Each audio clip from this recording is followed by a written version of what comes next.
I stood outside the convention center in Nashville, clutching my graduation program with sweaty palms. The May sun beat down on the concrete plaza where families gathered, snapping photos and hugging their graduates. I scanned the crowd for the 10th time in as many minutes, hoping to spot my parents' car pulling into the lot. My phone buzzed, a text from Dad. "Sorry, honey, your mother isn't feeling well. We can't make it today. Congratulations on your degree." I read it 3 times. The words blurred as tears pricked my eyes. My mother had been perfectly fine when I called her 2 days ago. This was about something else entirely. I called him immediately. He picked up on the 4th ring. "Dad, what's really going on?" "Mom was fine on Tuesday." He sighed, that heavy, disappointed sigh I had heard so many times over the past 4 years. "Emily, we've talked about this. Your mother and I don't support this photography business idea of yours. You graduated with a business degree, and instead of finding a stable corporate job, you're talking about taking pictures for a living." "I've been building my portfolio for 2 years," I said, my voice cracking.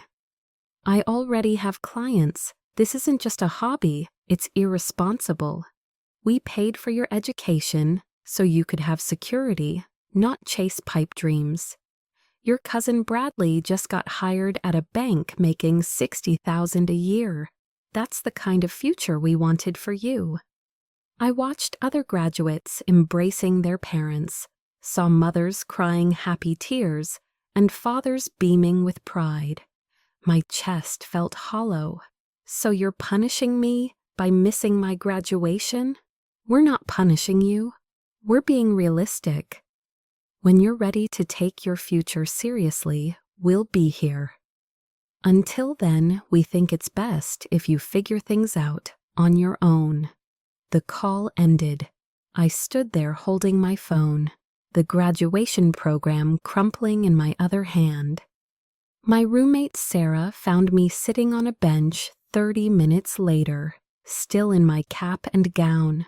She had her parents and younger brother with her, all of them glowing with celebration. "Emily, we've been looking everywhere for you.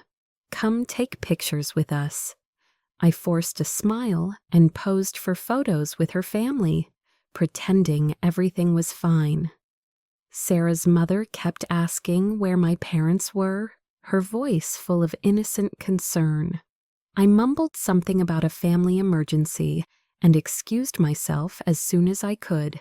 That night, I lay in my apartment, staring at the ceiling. My phone stayed silent. No congratulations call, no follow-up text, nothing. The message was clear. Choose the safe path they approved of, or lose their support entirely. I thought about Bradley and his bank job. I thought about the corporate cubicles and stable paychecks my parents valued so highly. Then I thought about the shoot I had done last week for a local restaurant. How the owner's face had lit up when she saw the photos of her signature dishes. I thought about the engaged couple who had cried happy tears over their proposal pictures.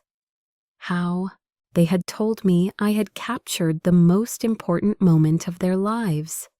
I opened my laptop and looked at my business plan, the one I had been working on for 8 months. Nashville's creative scene was exploding.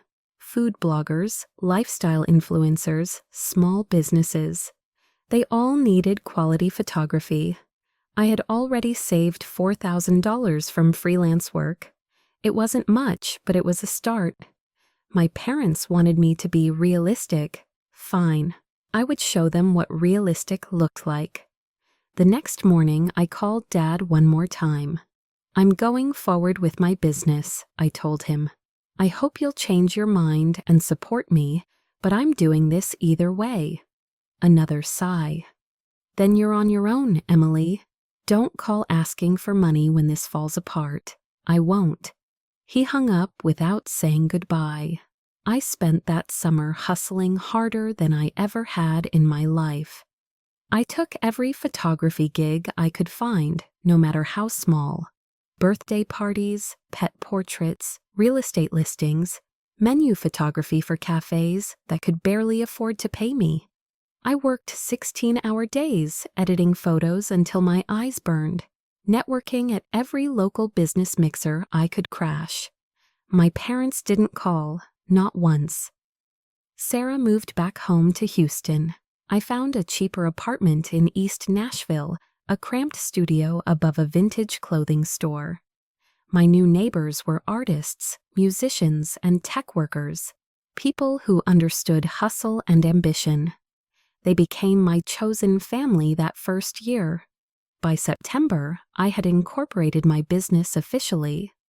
By December, I had landed my first major client, a boutique hotel downtown that needed a complete photography package for their website and marketing materials. The project paid $12,000. I wanted to call my parents and tell them. I even typed out the text message, but I remembered Dad's dismissive tone, his certainty that I would fail, and I deleted it. Let them wonder. The first year was brutal. I lived on ramen and peanut butter, reinvesting every dollar into equipment and marketing. I bought a professional camera body, 3 quality lenses, lighting equipment, and paid for targeted social media advertising. My Instagram account grew slowly at first, then faster as my work improved and my style became recognizable. Nashville's food scene became my specialty. I developed a signature aesthetic, warm, natural light, close-up shots that made viewers feel like they could reach through their screens and taste the food. Restaurant owners started recommending me to each other. My calendar filled with bookings 3 months out. By the second year, I hired my first assistant, a recent art school graduate named Mia, who had an eye for composition and boundless energy. We made a good team. She handled the equipment and setup while I focused on the creative direction and client relationships. My parents still hadn't called. I saw updates about them on Facebook through mutual friends. Dad got promoted to regional manager at his accounting firm. Mom joined a book club. They posted photos of family dinners with my aunt and uncle, with Bradley and his new girlfriend. I wasn't in any of the pictures. It was like I had been erased. I told myself it didn't hurt anymore. I told myself I had moved on. But every time I saw those photos, something twisted in my chest. In year 3, everything changed. A food blogger with 2 million followers hired me for a collaboration. She was visiting Nashville and wanted professional photos for a series on Tennessee cuisine. I spent 3 days with her shooting at 10 different restaurants, from high-end steakhouses to family-owned taco trucks. When she posted the photos, she tagged me in every single one. My Instagram gained 20,000 followers in a week. My website crashed from traffic. My booking calendar filled for the next 6 months within 48 hours. I raised my rates, then I raised them again. The inquiries kept coming. That fall, I hired 2 more assistants and a part-time business manager named Nathan, who handled scheduling and invoicing. I moved my operation into a small office space with a studio set up. My cramped apartment days were over. I found a 1-bedroom place in a modern building with actual amenities like a gym and a pool. I still thought about my parents sometimes. I wondered if they had seen my growing success, if they ever looked at my Instagram account, if they felt any regret about cutting me off. But I never reached out. The wound had scarred over, and I had learned to live with it. Year 4 brought even more growth. A lifestyle magazine based in Chicago featured my work in an article about emerging food photographers. Major brands started approaching me for campaigns. I shot for a national coffee chain, a frozen food company launching a premium line, and a celebrity chef opening a restaurant in downtown Nashville. My revenue hit $400,000 that year. After paying my team and expenses, I took home more than Bradley made at his bank job, much more. I bought myself a luxury watch to celebrate, a sleek silver piece I had been eyeing for months. Every time I checked the time, I thought about Dad telling me I was being irresponsible, about Mom's silent disappointment. The watch became my reminder of how far I had come without their support. Year 5 was when I started looking at real estate. Nashville's housing market was competitive, but I had saved aggressively, living below my means despite my growing income. I wanted something that felt like proof, like tangible evidence that I had built something real. I found the house in February. It was in Belmead, a neighborhood I had driven through countless times, while imagining what it would be like to live there. The house was modern, all clean lines and floor-to-ceiling windows, with a view of the hills and a backyard perfect for entertaining. It had 4 bedrooms, 3 bathrooms, a chef's kitchen with professional appliances, and a separate studio space I could use for editing and small shoots. The price was $2 million. Made an offer the same day I toured it.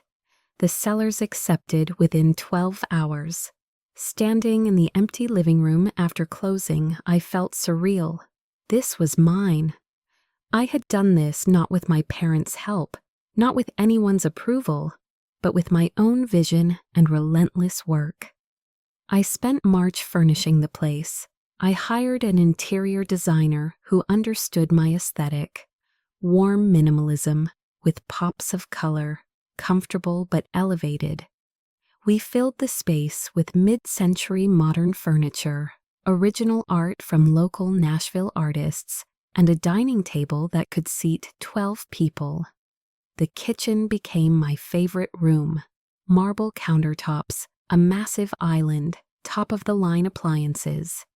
I had gone from eating ramen in a studio apartment to owning a kitchen that professional chefs would envy. When everything was finished, I did something impulsive. I posted a photo of the house on Instagram. The shot showed the living room at golden hour, light streaming through those massive windows, highlighting the carefully curated furniture and the view of the hills beyond. I kept the caption simple: 5 years of dreams and hustle. Home. The post exploded. Thousands of likes within hours, hundreds of comments congratulating me, asking about the interior design, wanting to know my success story. My followers had watched my journey, had seen me grow from scrappy solo photographer to established business owner. They celebrated with me. I didn't expect my father to see it. I had stopped thinking about whether my parents paid attention to my life years ago. But 2 days after I posted the photo, my phone buzzed with a text from Dad. "Emily, your mother and I saw your new home. It's beautiful. We'd love to reconnect. It's been too long. Maybe we could meet for dinner. Bring your investors too. We'd love to meet the people who believed in you." I stared at the message for a long time. Investors. He thought I had investors. He thought someone else had funded my success, that I couldn't possibly have achieved this on my own. 5 years of silence, and this was what brought them back. Not pride in my accomplishments, not regret for missing my graduation, not curiosity about my life, just the sight of wealth and the assumption that someone else must have been responsible for it.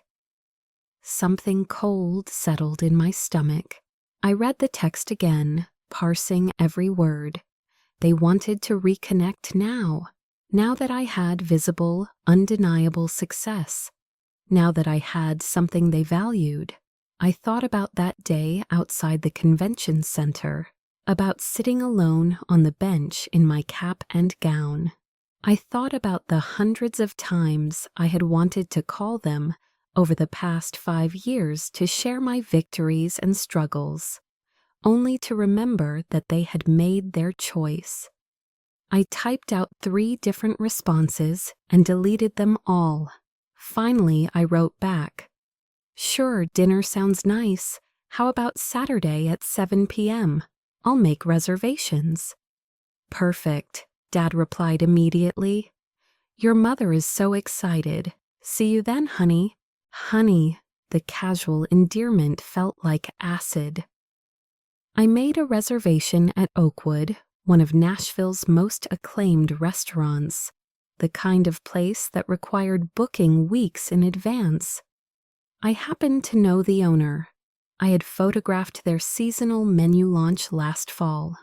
One phone call secured me a prime table. Then I sat down and started planning. If my parents wanted to reconnect, I would give them exactly what they asked for. The week leading up to dinner crawled by. I went through my normal routine, client shoots, team meetings, editing sessions, but my mind kept drifting back to that text message. I must have read it 100 times, each reading revealing new layers of presumption and entitlement. Bring your investors too. They really believed I hadn't done this alone. They believed so completely in my inability to succeed that they had invented an alternative explanation, one that fit their narrative better. I told Mia about the dinner on Wednesday. We were packing up equipment after shooting a brunch menu for a new cafe in the Gulch.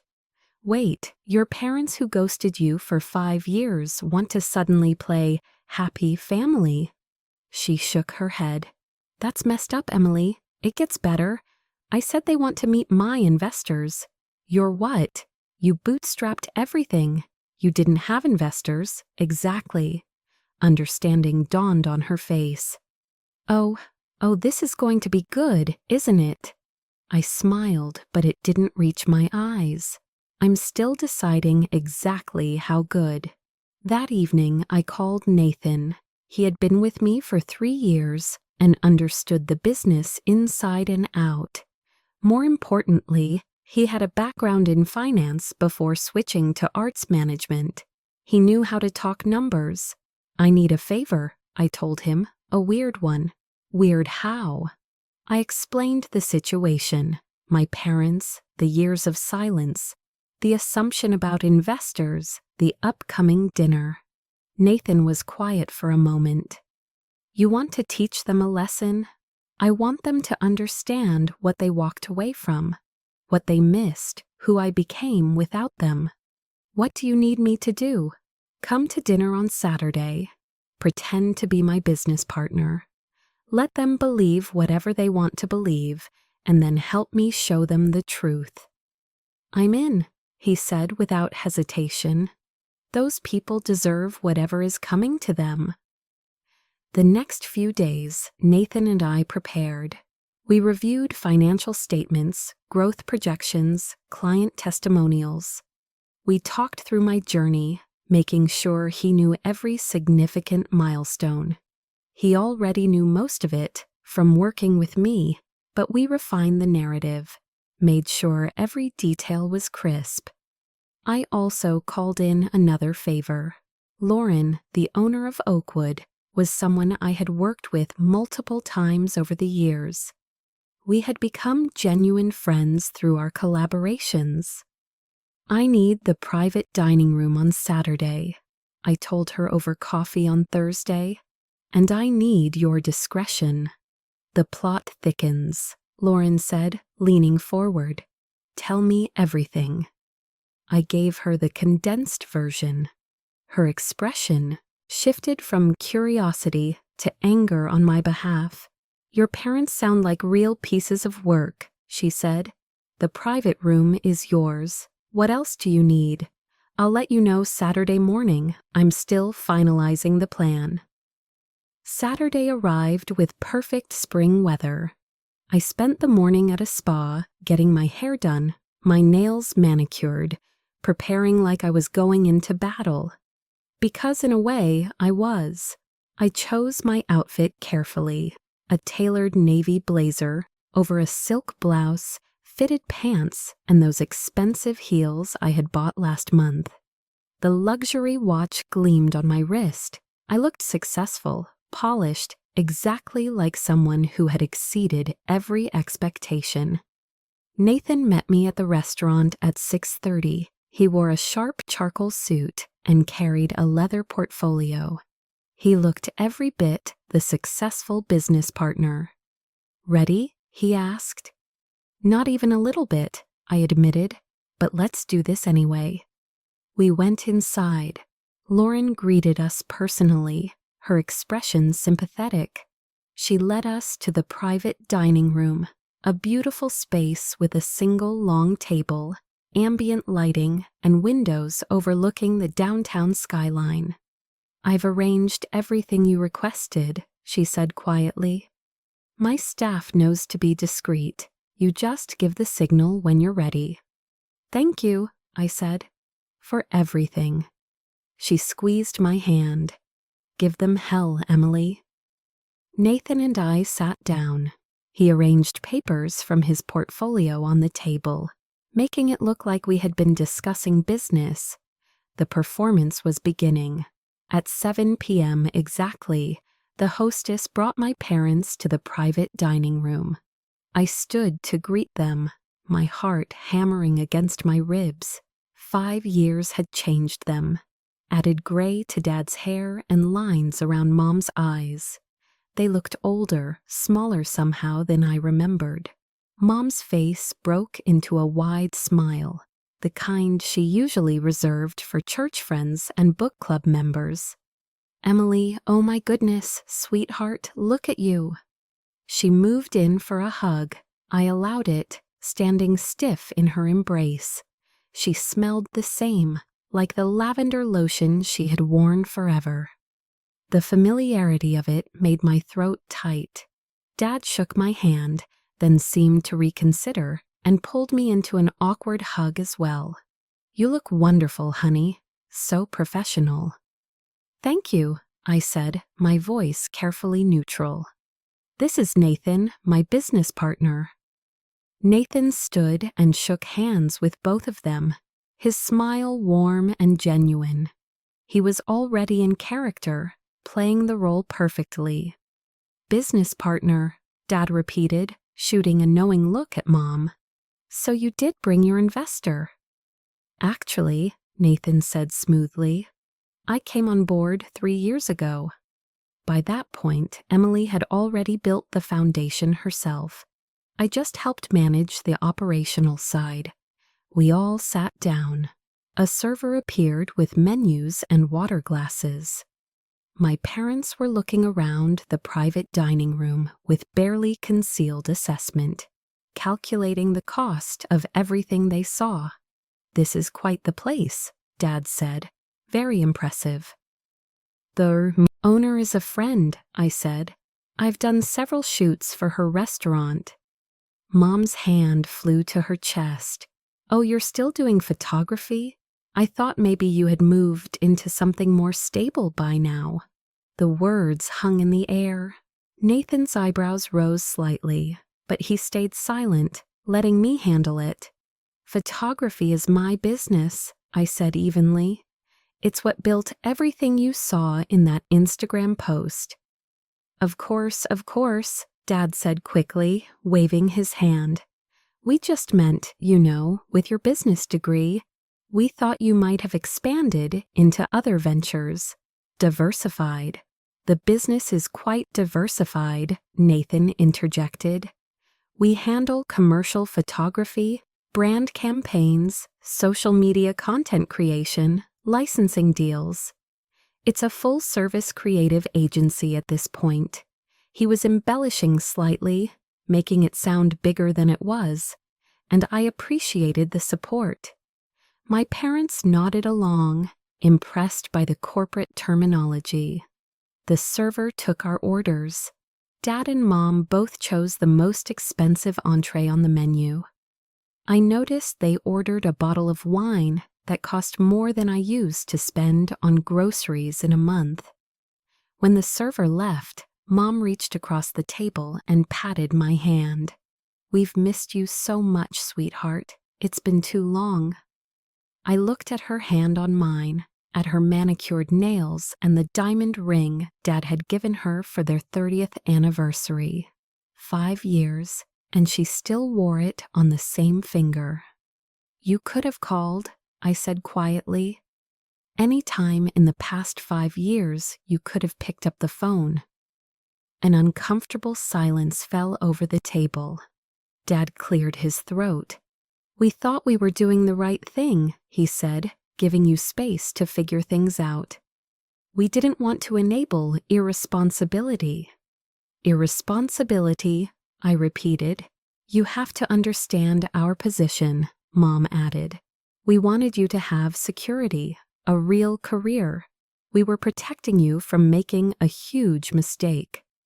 Nathan shifted in his seat, and I could sense his anger on my behalf. I put my hand on the table, a subtle signal for him to let me handle this. "A mistake," I said, keeping my voice level. "Is that what you call it now?"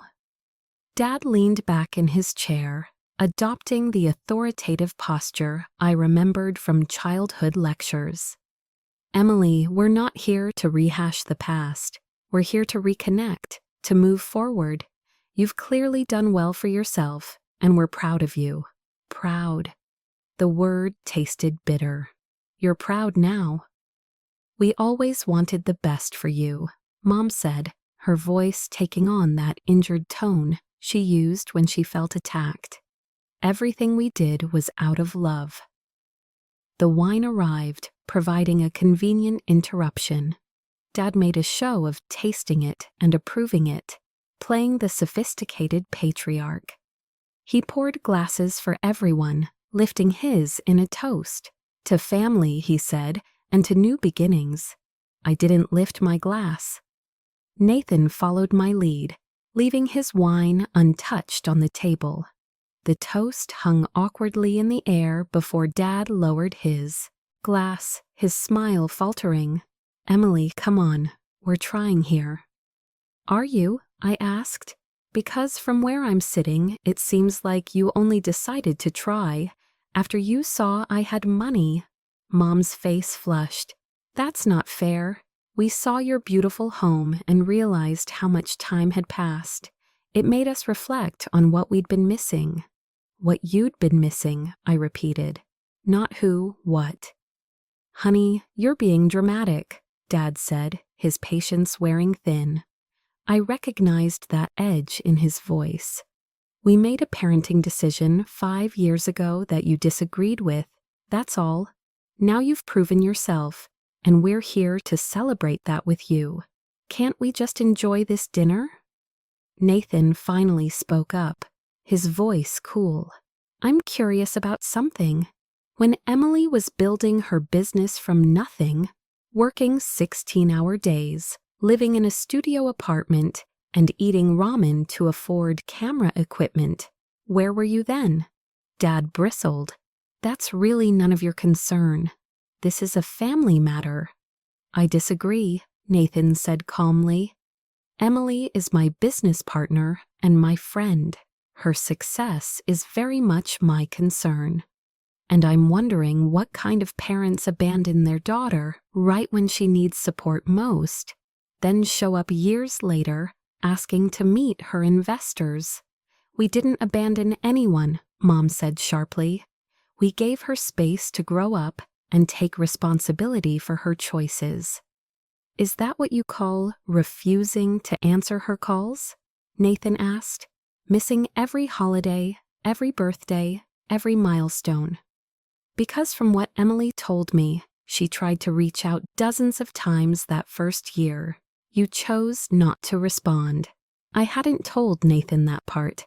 I hadn't told anyone that part. But he knew me well enough to guess, and he was right.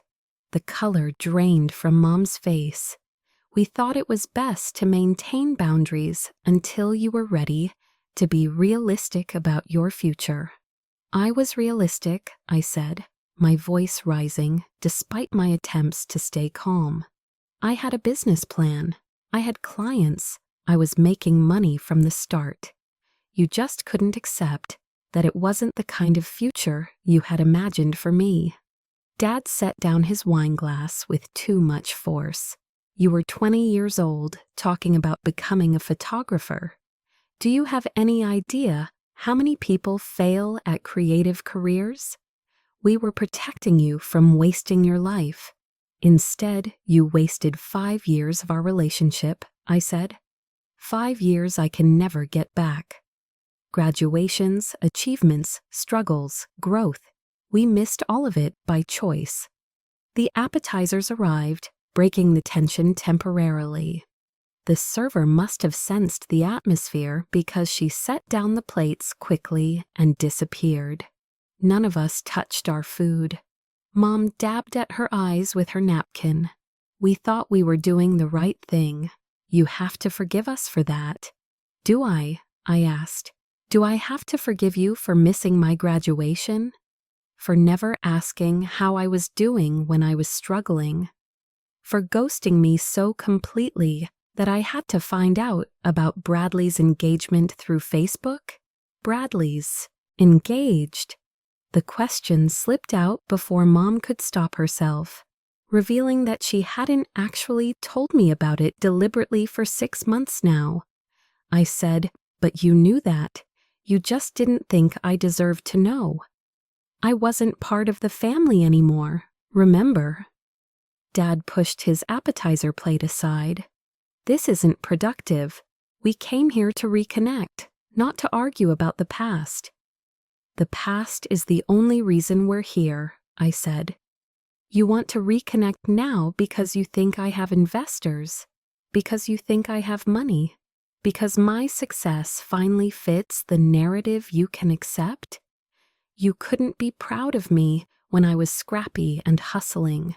You can only be proud now that I have the visible markers of success. You understand? That's not true, Mom protested weakly. Isn't it? Tell me, Mom, when was the last time you looked at my Instagram before you saw that house photo? When was the last time you Googled my business name to see how I was doing?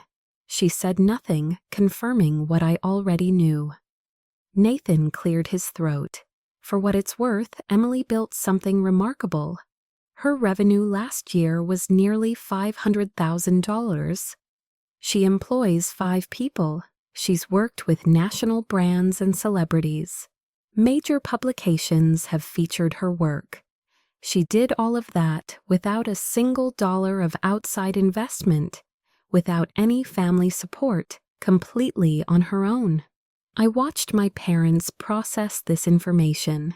Dad's expression shifted through several emotions: surprise, calculation, and finally something that looked like greedy interest. 500,000 turned, he repeated. That's impressive, very impressive. You know, honey, with that kind of revenue, you should really be thinking about proper financial planning, tax optimization, investment strategies. I could introduce you to some people. And there it was, the real reason for this reunion dinner. Not reconciliation, opportunity. I have a financial advisor, I said coldly, and an accountant. I'm all set. Of course, Dad said quickly. I just meant family should look out for each other. Now that we're reconnecting, maybe there are ways we can help each other. Help each other? I echoed. Like you helped me 5 years ago. Mom's tears were flowing freely now, but they looked performative, calculated to evoke sympathy. Why are you being so cruel? We made a mistake. Yes, but we're here now. We're trying to make amends. Can't you see that? What I see, I said carefully, is 2 people who cut off their daughter for pursuing her dreams, who stayed silent for 5 years while she built a business from scratch, and who suddenly want back into her life now that there's money involved. What I see is opportunism dressed up as parental concern. The main course had arrived. The server set down beautifully plated dishes that probably cost more than my weekly grocery budget 5 years ago. The food looked exquisite, and I had no appetite for any of it. We ate in tense silence for several minutes. I could feel my parents' discomfort, their realization that this dinner wasn't going the way they had imagined. They had expected a grateful daughter, thrilled to have her parents back. They had expected to be welcomed with open arms, and probably, knowing Dad, to be asked for advice on managing my newfound wealth. They hadn't expected questions. They hadn't expected accountability. Dad tried again. "Emily, I understand you're angry. That's fair. But holding on to anger isn't healthy. Your mother and I are offering an olive branch here. We want to be part of your life again." "Why?" I asked bluntly. "Give me one reason that isn't about money." They exchanged glances, and in that moment of silent communication, I saw everything I needed to see. They couldn't think of one. They literally could not articulate a single reason for wanting me back in their lives that wasn't connected to my financial success. Nathan shook his head slowly, his disgust evident. "Unbelievable. We raised you," Mom finally said. "We gave you life, paid for your education, supported you for 20 years. Doesn't that count for something?" "It counted for something 5 years ago," I said. "It counted when I needed you, but you made it very clear that your support was conditional. You would only stand by me if I lived the life you wanted me to live. The moment I chose my own path, I was dead to you." "That's an exaggeration," Dad said. "Is it? You didn't come to my graduation. You didn't call on my birthday for 5 years. 5 years, Dad. You sent a text saying I was on my own. And you meant it until you saw that house." The private dining room felt smaller now, the air thick with unspoken accusations and defended positions. I watched my parents struggle to maintain their composure, to keep up the pretense that this was a normal family reunion. Dad tried a different approach, softening his voice. "Look, maybe we handled things poorly. Maybe we should have stayed in touch even while we disagreed with your choices. But we're here now, and that should mean something." "It does mean something," I agreed. "It means you're exactly who I thought you were." Mom set down her fork with a sharp clink. "You know what? Maybe we did make mistakes, but you're not exactly innocent here. You could have been more understanding of our concerns. You could have compromised, found a more stable career path, and kept photography as a hobby. But no, you had to be stubborn, had to prove something. This is partially your fault too."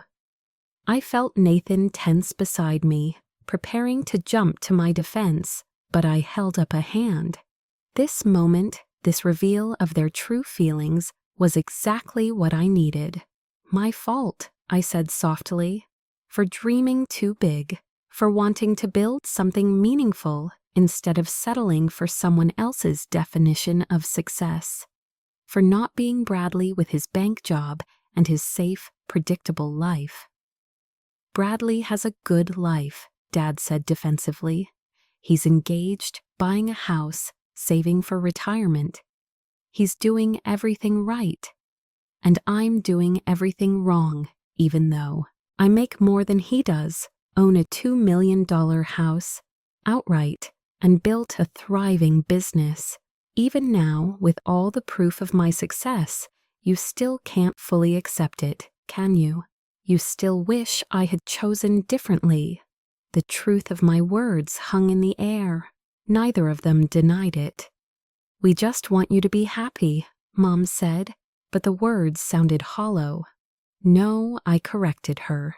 "You want me to be what makes you happy. There's a difference."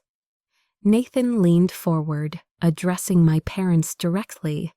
"I've worked with Emily for 3 years. I've watched her build something from nothing, seen her talent and work ethic firsthand.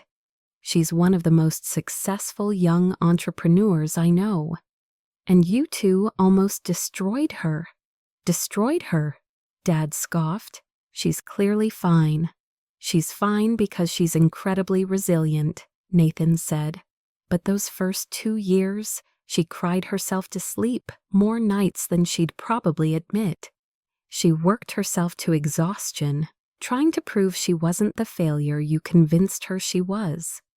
She isolated herself emotionally because she was terrified of being abandoned again if she let anyone too close."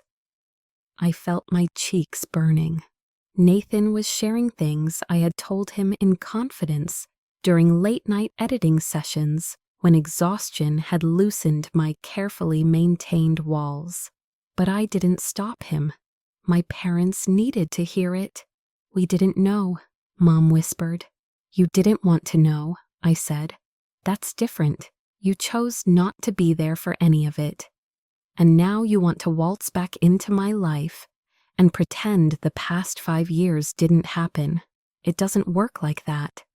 Dad's expression hardened. "So what? You invited us here just to throw our mistakes in our faces? To humiliate us? That's pretty petty, Emily."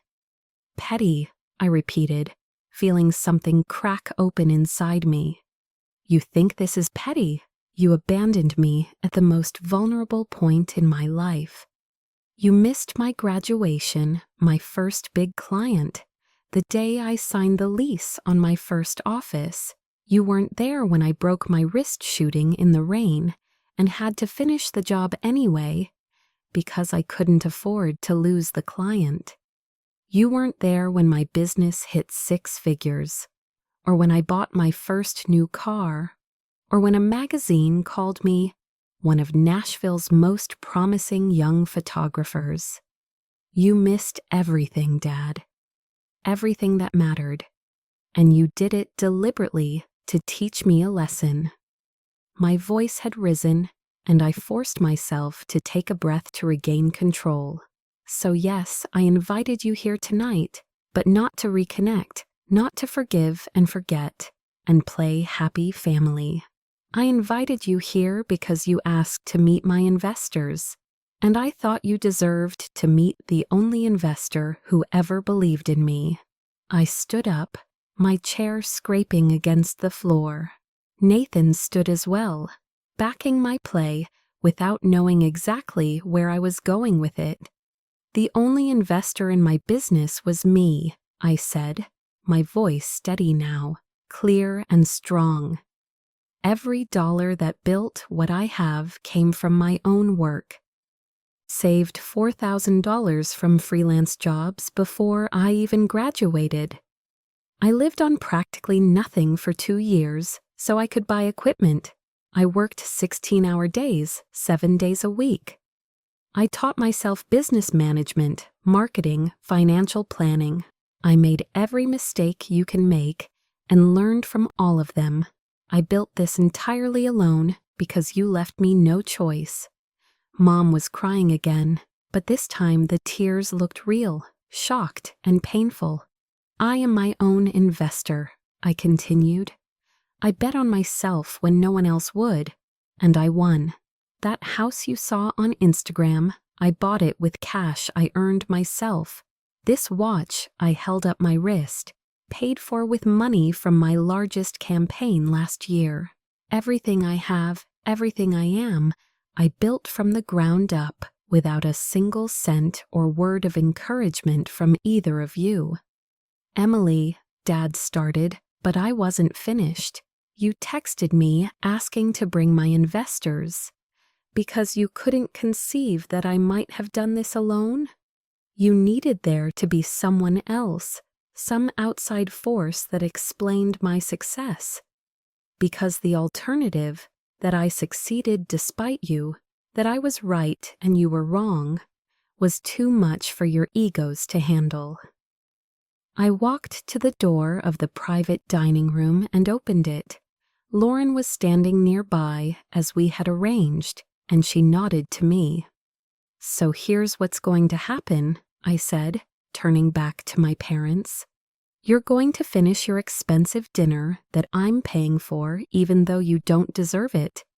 You're going to think about what I've said, and then you're going to leave. And you're not going to contact me again unless you can offer me a real, genuine apology that acknowledges exactly what you did and why it was wrong. You can't just dismiss us like this," Dad said, standing up himself now, his face red. "We're your parents. You stopped being my parents when you told me I was on my own," I said. "You don't get to claim that title now that it's convenient." Nathan moved to my side, presenting a united front. "I think it's time we go, Emily." "Wait," Mom said, standing as well. "Please, honey, don't leave like this. We can talk about this. We can work through it." "There's nothing to work through," I said. "You made your choice 5 years ago. You chose your pride and your narrow definition of success over your daughter. You chose conditional love over unconditional support. And now you have to live with the consequences of that choice, which is that you missed out on watching me become someone worth knowing." I started to leave, then paused, turning back one more time. "Oh, and one more thing. That text you sent asking to meet for dinner. You said Mom was excited to reconnect. But when I called that day 5 years ago, when I begged Dad to tell me why you weren't coming to my graduation, you told me Mom wasn't feeling well. You lied then, and you're lying now. Mom was never sick. You just couldn't admit that you were punishing me for not being who you wanted me to be." Mom's face crumpled. "Completely. How did you—" "I'm not stupid," I said quietly. "I never was. You just treated me like I was because my dreams didn't match yours." Nathan and I walked out of the private dining room together. The main restaurant was bustling with Saturday night energy. Couples and families enjoying their meals, completely unaware of the confrontation that had just unfolded. Lauren caught my eye from across the room and made her way over to us. "You okay?" she asked quietly. "I will be," I said, and surprised myself by meaning it. She handed me a small envelope. "No charge for tonight. Consider it my contribution to justice." I tried to protest, but she waved me off. "Please, after what you just told me about them, letting them eat free at my restaurant would have killed me. At least this way, you get something out of dealing with them." I hugged her, grateful for friends who showed up when it mattered. Nathan and I walked out into the warm Nashville night. The city was alive around us, music drifting from nearby bars, people laughing on patios, the endless energy that made Nashville feel like home. "That was intense," Nathan said. "You okay?" "I don't know yet," I admitted. "Ask me tomorrow." He nodded, understanding. "For what it's worth, you were magnificent in there." They deserved every word. Did they deserve me being that harsh? "Emily, they ghosted you for 5 years. 5 years. And then they only came back because they saw money. Yeah, they deserved it. Maybe even worse." We walked in the silence for a few moments. My phone buzzed in my purse, but I ignored it. "Are you going to check that?" Nathan asked. "If it's them, I don't want to read it right now. If it's not them, it can wait." But curiosity got the better of me a few minutes later. I pulled out my phone to find 3 text messages. The first was from Dad. You embarrassed us in front of your business partner. That was completely uncalled for. We came here in good faith, and you attacked us. We deserved better than that." The second was from Mom. "I'm sorry we hurt you. I didn't realize how deep it went, but what you said tonight was cruel. We're your parents. We'll always love you, even when you're being difficult." The third was from a number I didn't recognize. "Hi, Emily. This is Bradley. Aunt Laura just called my mom. Crying about dinner tonight. I don't know the whole story, but I wanted you to know that I always thought it was messed up how they treated you. If you ever want to talk, I'm here. Also, congratulations on your success. I've been following your Instagram for years. Your work is incredible." I showed Nathan the messages. He read them, his expression darkening with each one. "Your father thinks he deserved better," Nathan said incredulously. "And your mother is calling you difficult?" They learned absolutely nothing. "Did you expect them to?" I asked. "No," he admitted, "but I hoped. For your sake, I hoped." Bradley's message was the only one I responded to. "Thanks, Brad. I appreciate you reaching out. Let's get coffee sometime." The other two I deleted without responding. Nathan drove me home. My beautiful, expensive home that I had earned without them. We sat in his car in my driveway for a few minutes, neither of us quite ready to end the evening. "What happens now?" he asked. "Now I move forward," I said, "same as I've been doing for 5 years. They made their choice. I made mine. The difference is I can live with mine. You know they're going to try again, right? People like that don't give up easily. Maybe. But I'm not the scared 20-year-old they remember. I know my worth now, with or without their approval." Nathan smiled. "Damn right you do." I got out of the car and walked up to my front door, my heels clicking on the stone walkway. The house was dark inside, waiting for me. I turned on the lights and stood in my living room, the space I had designed and furnished and claimed as mine. My phone buzzed again. Another text from Dad. "You owe us an apology for tonight. When you're ready to act like an adult, we can try this again." I blocked the number. Then I blocked Mom's too. There was a freedom in that action, a finality that felt both terrifying and liberating. I had spent 5 years with a small secret hope that they would realize their mistake, that they would come back and be proud of me. Tonight had killed that hope completely. But in its place was something stronger, certainty. I didn't need their approval. I never had. The house felt peaceful around me. I walked through it room by room, remembering the journey that had brought me here. The studio apartment where I had edited photos on a second-hand laptop. The office space where I had hired my first assistant. The countless shoots, the late nights, the moments of doubt and triumph. All of it had been mine. I poured myself a glass of wine and sat on my back patio looking out at the hills. The Nashville skyline glowed in the distance, a city full of dreamers and hustlers and people building impossible things. I had found my place here, built my life here, became myself here. My phone buzzed one more time. Bradley again. "Just so you know, I told my parents what Aunt Laura said about dinner. They're on your side. My mom said, if your parents can't see how amazing you are, that's their loss. Family dinner is at our place next Sunday if you want to come. No pressure, though." I smiled at the message. Maybe some family was worth reconnecting with. I responded, "I'd like that, thank you."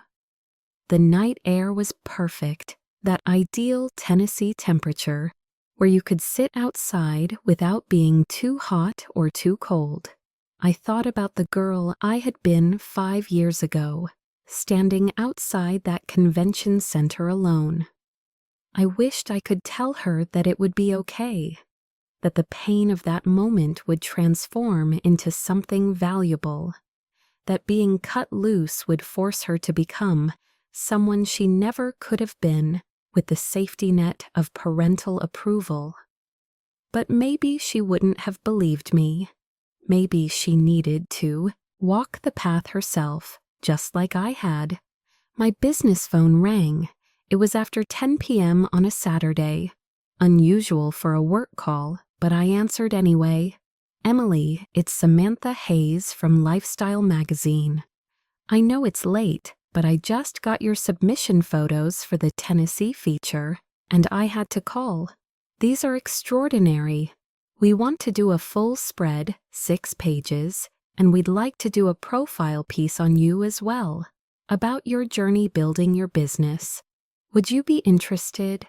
I looked out at the skyline, at the city that had given me everything when my family had given me nothing. "Yes," I said, "I'd be very interested." We talked for 20 minutes about the details, the timeline, the story they wanted to tell. A profile piece in a major national magazine. The kind of exposure that would take my business to the next level. When I hung up, I allowed myself to feel the full weight of the evening. The confrontation with my parents, the pain of their continued selfishness, and the sweet victory of proving them wrong in the most absolute way possible. They had wanted to reconnect to access my success, to benefit from what I had built. Instead, they had been forced to confront exactly what their rejection had cost them. A relationship with someone who had accomplished everything they claimed was impossible. I raised my wineglass to the empty night sky, to dreaming too big, I said to no one, and to proving them all wrong. The week after the dinner, I threw myself into work with renewed focus. The confrontation had left me feeling raw, but also strangely energized, like I had finally closed a door that had been left ajar for too long. Samantha's call about the magazine profile gave me something concrete to focus on instead of dwelling on my parents' messages. I hadn't heard from them since I blocked their numbers, but Bradley kept me updated through occasional texts. Apparently, they were telling everyone in the family that I had been disrespectful and ungrateful, that they had tried to reconnect, and I had thrown it back in their faces. The narrative was predictable. They were the victims, wronged by their ungrateful daughter. "Aunt Laura is telling people you've changed, that success went to your head," Bradley texted me on Tuesday. "Just thought you should know what they're saying. I appreciated the warning, but I didn't let it bother me. Let them spin whatever story they needed to tell themselves. The people who mattered knew the truth." The magazine interview was scheduled for Thursday afternoon. Samantha arrived at my office with a photographer and a recording device, ready to capture my story. She was in her 40s, sharply dressed, with an intensity that suggested she took her work seriously. "I've been following your career for about a year," she said as we settled into my office. "Your style is distinctive and your growth trajectory is remarkable. But what really caught my attention was your story. Self-funded, no investors, built from scratch in a competitive market. That's rare. It didn't feel rare at the time," I said. "It just felt like the only option. Tell me about the beginning. What made you decide to pursue photography as a business?" I talked her through my journey, from my college realization that photography was more than a hobby, to the decision to start my business immediately after graduation. I was careful with my words, not wanting to sound bitter or damaged, but also not willing to sugarcoat the challenges. My family didn't support the decision, I said carefully. They wanted me to take a more traditional corporate path. When I chose not to, they withdrew their support completely. How completely? I paused, considering how much to share. But this was the point of the profile, wasn't it? To tell the real story, not a sanitized version. They didn't come to my graduation. They told me I was on my own, and they meant it. We didn't speak for 5 years. Samantha's eyes widened. 5 years, that's significant. It was, I agreed, but it also forced me to rely entirely on myself. I couldn't fall back on family connections or ask for loans or use any kind of safety net. I had to make it work or I had nothing. Some might say that kind of pressure could have destroyed you. It almost did a few times, but it also made me sharper, more resilient. I learned to make decisions quickly, to trust my instincts, to push through fear and doubt. I don't know if I would have developed those skills if I'd had an easier path. We talked for 2 hours. Samantha asked about my creative process, my business strategy, my plans for growth. She asked about the challenges of being a young woman in a competitive industry, about imposter syndrome and self-doubt, and the moments when I had almost given up. "What kept you going during the hardest times?" she asked. I thought about those first 2 years, the nights when I had cried myself to sleep in my tiny apartment, wondering if my parents had been right all along. Spite. Honestly, I said with a laugh, I was so determined to prove them wrong. And then somewhere along the way, it stopped being about them and started being about me. I realized I was building something I was genuinely proud of, something that mattered regardless of who was watching. "And your family? Have you reconnected?" "They reached out recently," I said, choosing my words carefully.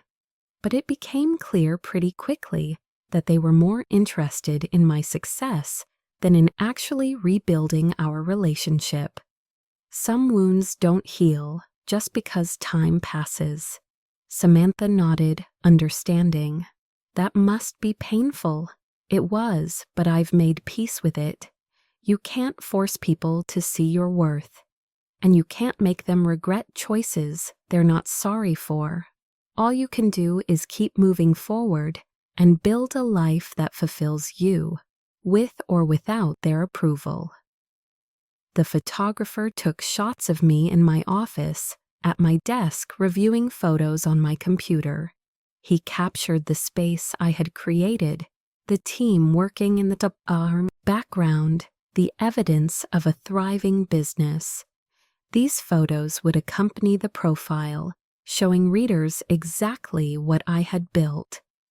After they left, I sat alone in my office, feeling emotionally drained but satisfied. The interview had forced me to articulate things I had barely acknowledged to myself, to own my story in a way I hadn't before. Mia poked her head in. "How did it go?" "Good, I think." "Exhausting, but good. Want to grab dinner? You look like you could use a break." We went to a casual taco place near the office. Nothing fancy, just good food and easy conversation. Mia had become more than an assistant over the past 3 years. She was a genuine friend, someone who had been there for the middle part of my journey. "Can I ask you something?" she said between bites of her fish taco. "The dinner with your parents last week. Do you regret how it went down?" I considered the question honestly. No, I regret that it had to happen at all, that they couldn't just be genuine, but I don't regret calling them out. They needed to hear it, even if they didn't accept it. "Have they tried to contact you again?" "Not directly. I blocked their numbers." But according to my cousin, they're playing the victim to the rest of the family. Of course they are, Mia said, rolling her eyes. Because admitting they were wrong would require actual self-reflection. Exactly.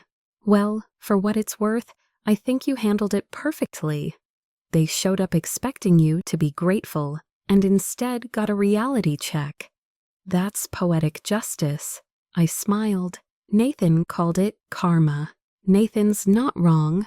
We finished dinner and headed back to our respective homes. I spent the evening editing photos from a shoot earlier in the week, losing myself in the work that had saved me 5 years ago and continued to ground me now. Around 10 p.m., my doorbell rang. I wasn't expecting anyone, and the unexpected visitor made me nervous. I checked the security camera app on my phone and felt my stomach drop. Mom stood on my doorstep alone, looking small and tired under my porch light. I debated not answering, pretending I wasn't home, but curiosity won out. I opened the door but didn't invite her inside. "Hi, honey," she said quietly. "Can we talk? How did you get past the gate? My neighborhood had security, requiring a code or resident permission to enter. I told the guard I was your mother and that it was an emergency. Please, Emily, just give me 5 minutes." Against my better judgment, I stepped aside and let her in. She walked into my living room, taking in the space with wide eyes, seeing in person what she had only glimpsed through Instagram photos. "Your home is beautiful," she said. "Thank you, you have 5 minutes." She flinched at the coldness in my voice but pressed on. I wanted to apologize for everything, for the way we handled things 5 years ago, for missing your graduation, for not being there when you needed us. "Your father doesn't agree with me being here, but I had to come. I had to tell you. I'm sorry." "Okay," I said, crossing my arms. "You've told me. Is that all? And I know we hurt you. I know we can't take it back, but we're still your parents. That has to mean something. Why does it have to mean something? Because of biology? Because you raised me for 18 years? That doesn't give you a free pass for the next 5? Tears welled in her eyes. "I miss my daughter. I miss you. Can't we find a way past this?" "What changed?" I asked.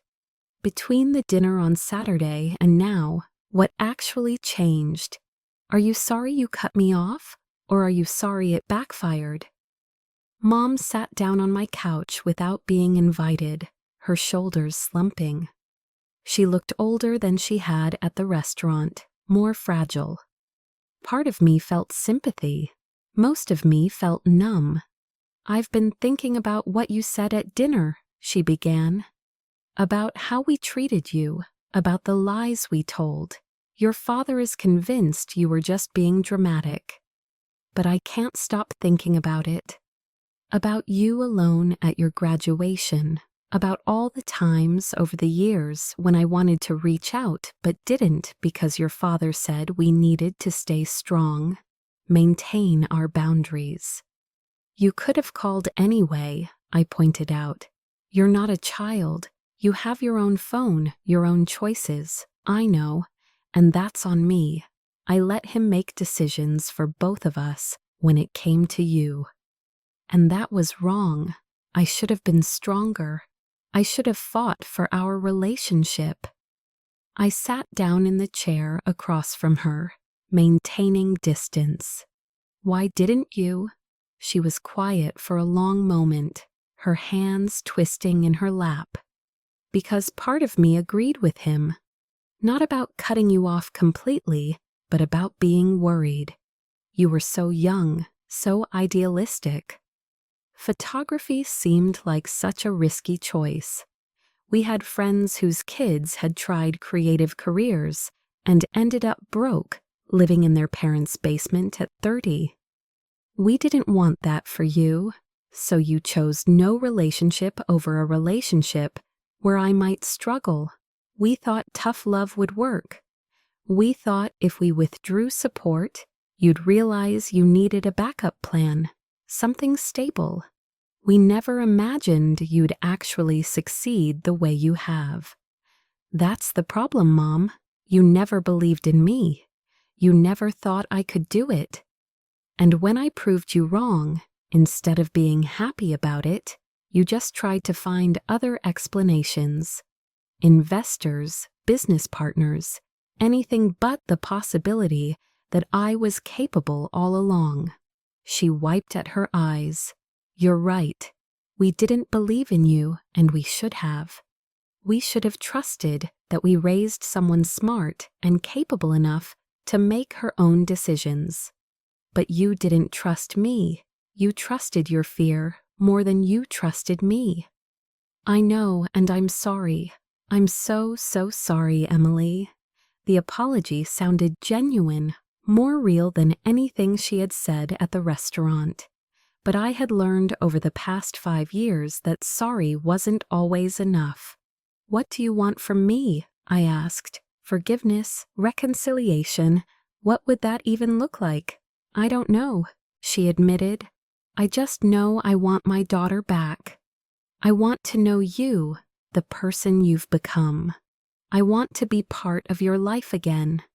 But I'm not the daughter you remember. I'm not the girl who left your house 5 years ago. That person had to die for me to survive. The Emily you knew was terrified of disappointing you, of not being enough.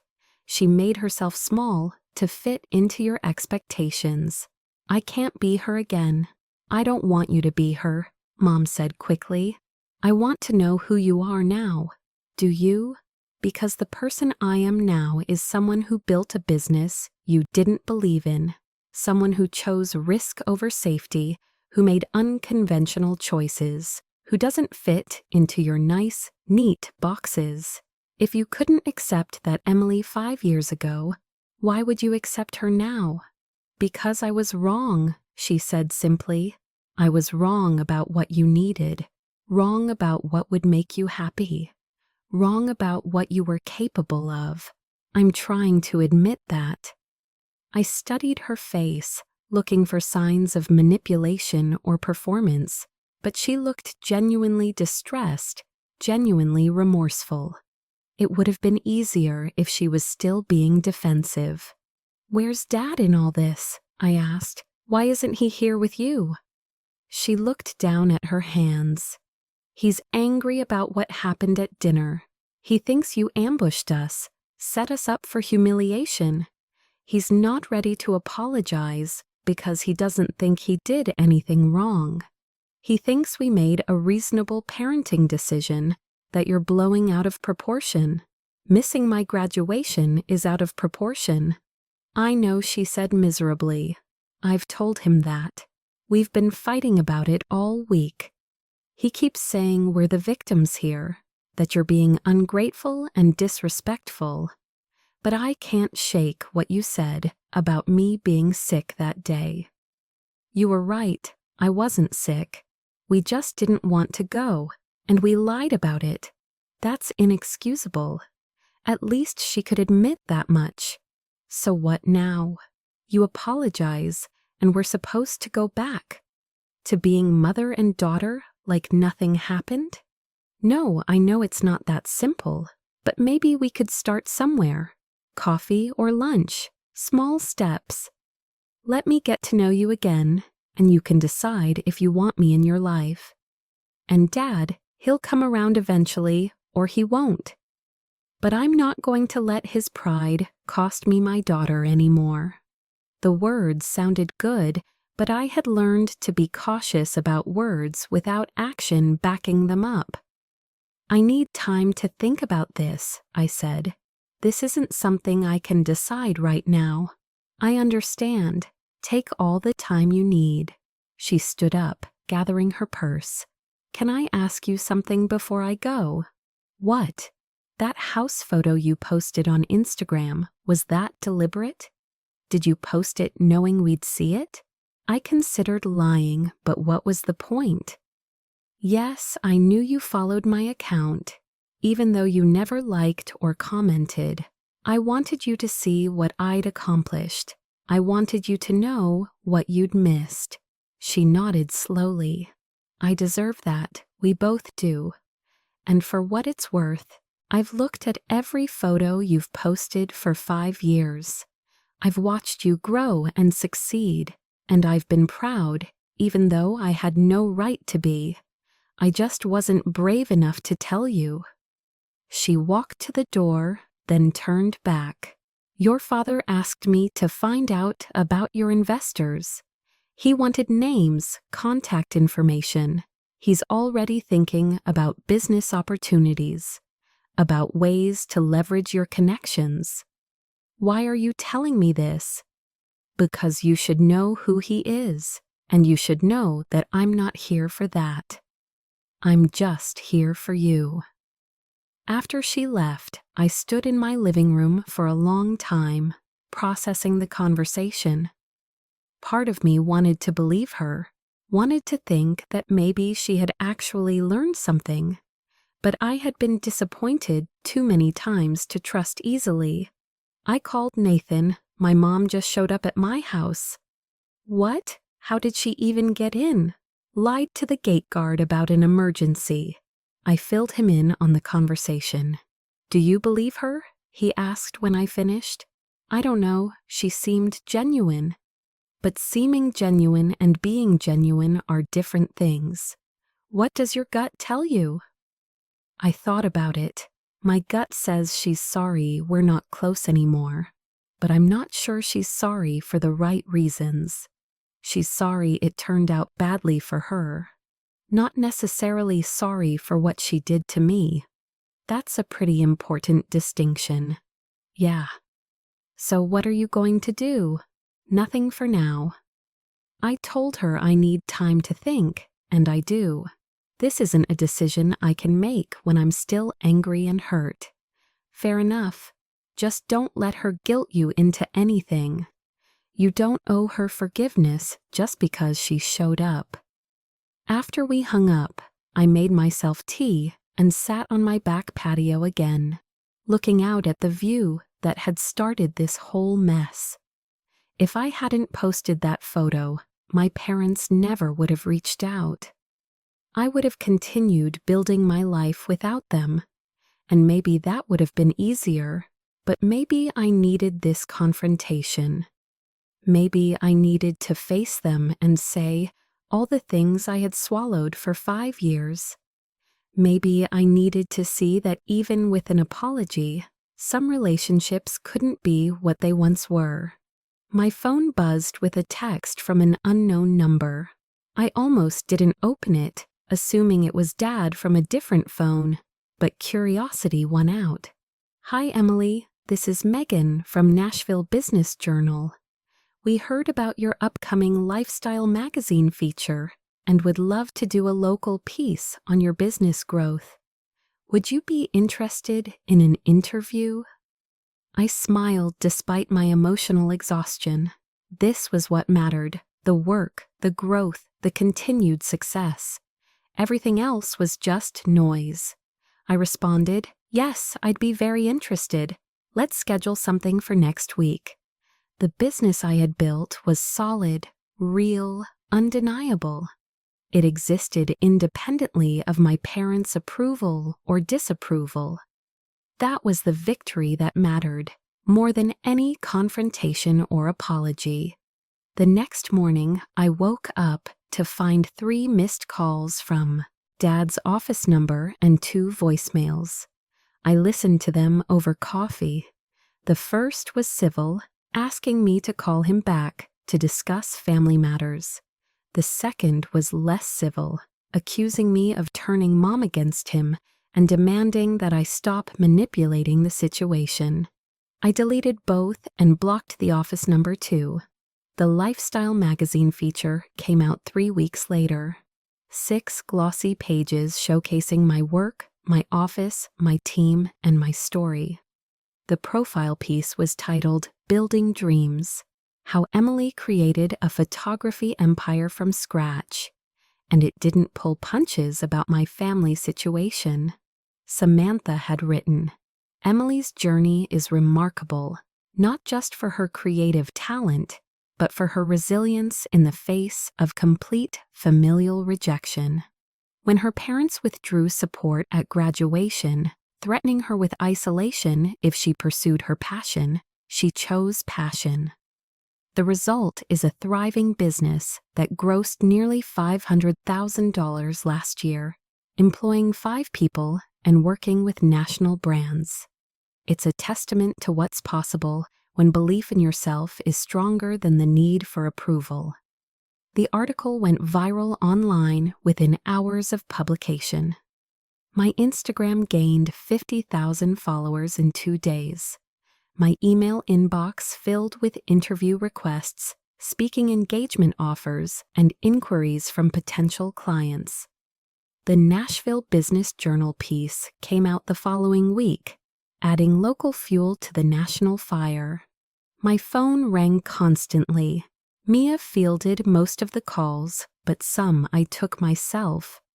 A podcast about entrepreneurship, a speaking slot at a women and business conference, a potential collaboration with a major camera equipment brand. The attention was overwhelming, but also validating. My story resonated with people. I received hundreds of messages from strangers telling me about their own difficult family situations, their own choices between approval and authenticity. I had become, without intending to, a symbol of something larger than myself. Bradley texted me, "Saw the magazine article, it's everywhere.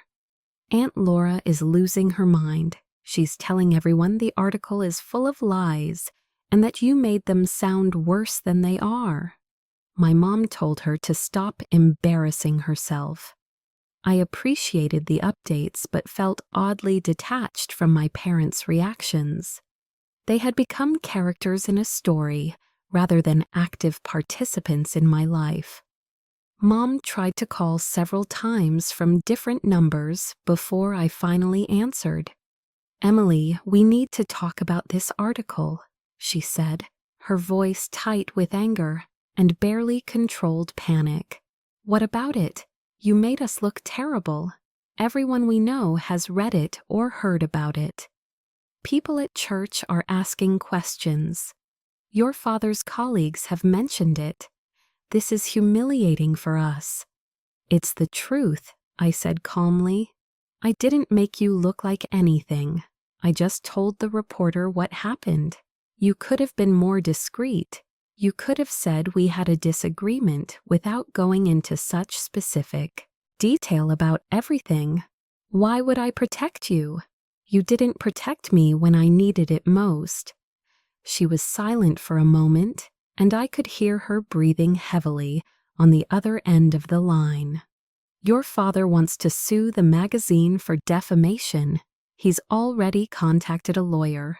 I laughed, actually laughed. "Sue them for what?" "Printing facts. Good luck with that. Every word in that article is true, and you know it. Emily, please, can't you ask them to take it down? To issue a retraction? This is destroying our reputation in the community." "No.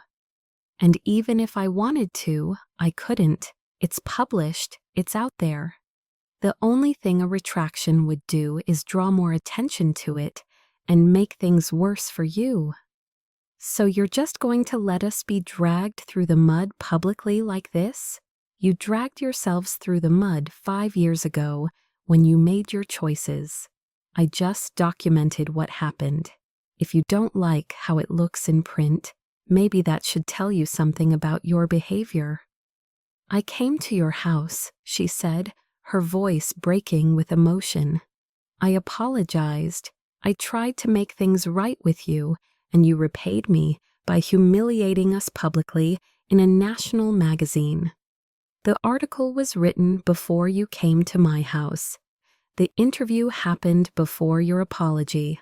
And honestly, Mom, nothing in that article is worse than what you actually did to me. If anything, Samantha was kind in how she presented the situation. "Your father is furious with you. He's saying he never wants to speak to you again after this betrayal." "Then I guess we're even now," I said, and ended the call. I blocked that number too.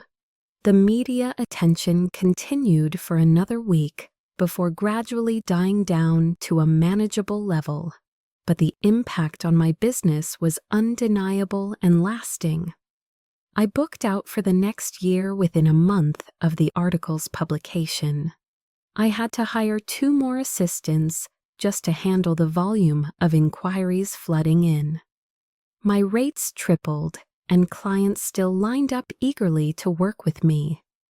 I moved my business into a larger office space, a converted warehouse in East Nashville with high ceilings, natural light pouring through massive windows, and room for a full production studio. It was the kind of space I had dreamed about in those early days of working from my cramped apartment, editing photos on a second-hand laptop. The grand opening of the new office was a celebration with my team, local business partners, and friends who had supported me. No family members were invited except Bradley and his fiancée. I didn't need my parents there to validate what I had built. The space itself was validation enough. Lauren from Oakwood catered the event with an incredible spread of her signature dishes. Nathan gave a heartfelt speech about resilience and self-belief that brought several people to tears. Mia presented me with a gift from the team, a framed print of that first major client photo from 5 years ago, the hotel project that had given me my first real break. "To remind you how far you've come," she said, hugging me tightly. I hung it in my private office, a reminder that every journey starts somewhere small and uncertain. Bradley showed up with Chloe, his warm and genuine fiancée, who immediately made me feel welcome in their circle. "The rest of the family sends their congratulations," he said. "Well, most of them anyway. Aunt Laura and Uncle Mark are still in denial about the whole situation and defending your parents."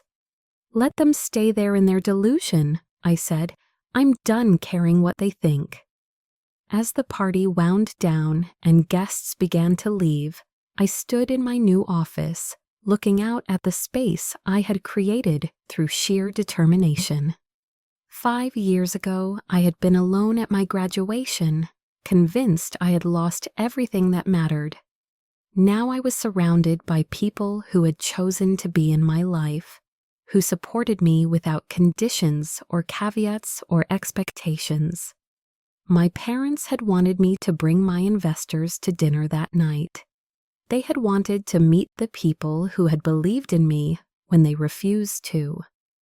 Looking around the room at my team, my friends, the business partners and clients who had trusted me with their brands and their visions, I realized I had brought my investors. After all, every person in this room had invested something valuable in me. Their time, their trust, their belief, their energy. They were the ones who had built this with me, who had shown up when it mattered. And my parents had missed all of it by their own stubborn choice. 3 months after the magazine article exploded into public consciousness, I received a letter in the mail. Not a text or email, but an actual handwritten letter on my parents' formal stationery. It was from Dad, his precise handwriting filling 2 full pages. The letter was formal, stilted, clearly written and rewritten multiple times based on the careful perfection of every word. He didn't apologize directly, but acknowledged that they had handled things poorly, and that perhaps they had been too harsh in their expectations and too rigid in their approach. He said they were proud of my success and hoped that someday I might be willing to have a relationship with them again, once emotions had settled and cooler heads could prevail. There was no real acknowledgement of the pain they had caused, no genuine taking of responsibility for their actions. It was the letter of someone who wanted reconciliation without accountability, forgiveness without actually admitting fault. I read it twice, looking for any sign of authentic remorse or understanding. Finding none, I put it in a drawer and didn't respond. I had built a life without them. I had created success on my own terms, in my own way. And while part of me would always grieve the parents I had wished I had, the ones who would have believed in me from the start, I was completely done chasing their approval or waiting for them to change. My business continued to grow beyond even my ambitious projections. The brand partnerships became more prestigious, the clients more high-profile and demanding. I was invited to speak at conferences and universities across the country, sharing my story with young entrepreneurs and creatives who needed to hear that success without family support was not only possible, but could make you stronger. At one speaking engagement at a university in Dallas, a young woman approached me afterward with tears streaming down her face. "My parents think I'm wasting my time and their money with my fashion design degree," she said, her voice shaking. "They want me to quit and get what they call a real job. Your story gave me hope that I can make it work anyway, that I'm not crazy for believing in myself." "You can make it work," I told her firmly, taking her hands in mine.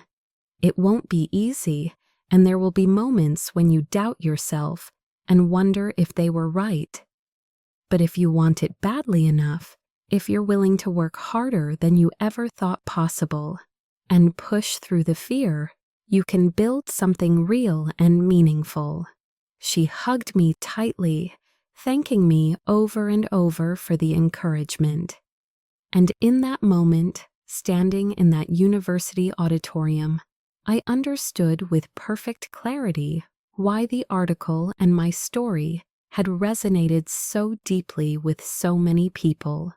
There were thousands of people out there choosing their dreams over their family's approval, feeling alone and scared and uncertain about the future. If my story could help even one of them keep going, keep believing, keep working toward their vision, then everything I had been through had meaning beyond my own personal success. The consequences for my parents unfolded slowly, but inevitably, over the following months. The magazine article had reached their church community, Dad's workplace, and their entire carefully cultivated social circle. Friends began distancing themselves gradually, unwilling to associate with people who had treated their own daughter with such coldness. Dad was passed over for a significant promotion he had been expecting and openly discussing, with his supervisor citing vague character concerns that had been raised by several colleagues who had read the article. Mom was quietly asked to step down from her position on the church volunteer board after several members expressed discomfort with her continued leadership role. Their reputation in the community they had spent decades building crumbled as people reconsidered what they thought they knew about them and found them wanting. Even Bradley's parents stopped inviting them to family gatherings, embarrassed by their behavior and unwilling to subject me to their presence, now that I had reconnected with the extended family and become a welcomed part of those celebrations. They had traded their daughter for their pride and their rigid expectations and ended up losing both, along with the respect of everyone around them. I built something better than revenge. I built a life so full and, successful and meaningful that their absence simply didn't matter anymore. My team became my chosen family. My work became my legacy and my joy. And every single day, I woke up in my beautiful home that I had earned, went to my thriving business that I had built, and lived the life I had chosen over their approval.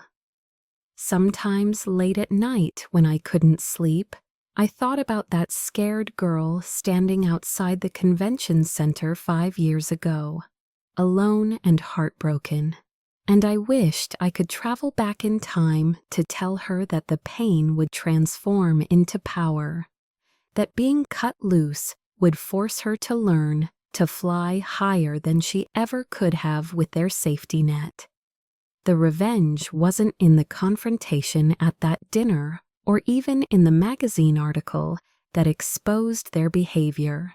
The revenge was in becoming someone so remarkable, so successful, so genuinely happy, that they would spend the rest of their lives wondering what might have been if they had just believed in me from the start, if they had chosen love over control.